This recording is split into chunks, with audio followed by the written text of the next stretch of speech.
एक बार एक वैज्ञानिक ने एक टिड्डे को पकड़ा और उसे अपनी आवाज पर छलांग लगाना सिखाया। वैज्ञानिक टिड्डे से कहता, कूदो। टिड्डा उसकी आवाज सुनते ही जोर से छलांग लगा देता। अब वो वैज्ञानिक था तो प्रयोग करना तो बनता ही था। उन्होंने टिड्डे की छलांग पर प्रयोग किया। वैज्ञानिक ने उसकी एक टांग तोड़ दी और फिर बोला, कूदो। अब टिड्डे की छलांग की दूरी कम हो गई।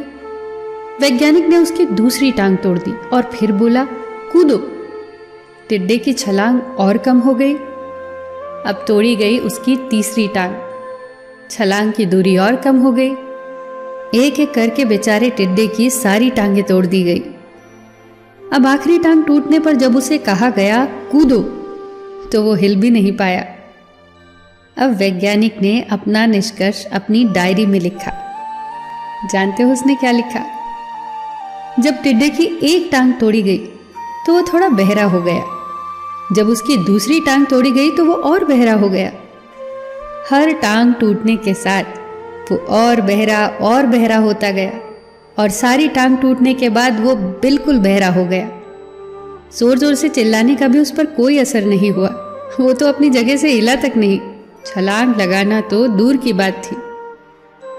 इस कहानी को सुनकर सभी को ऐसा ही लग रहा है ना कि क्या मूर्ख वैज्ञानिक था। इतनी सीधी सी बात उसे समझ नहीं आई। या कुछ लोग ये भी सोच रहे होंगे कि ये तो किसी बच्चे को भी पता है कि टिड्डे की छलांग उसकी टांग टूटने की वजह से कम होती जा रही थी, ना कि वो बहरा हो गया था।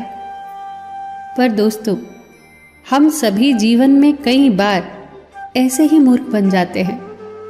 कई बार जीवन में दो घटनाएं एक साथ ऐसे घटती हैं कि उनका एक दूसरे से कोई संबंध होता ही नहीं, फिर भी ऐसा लगता है कि गहरा संबंध है। कभी कभी दिखता कुछ और है, हमें समझ कुछ और आता है और वास्तव में होता कुछ और है।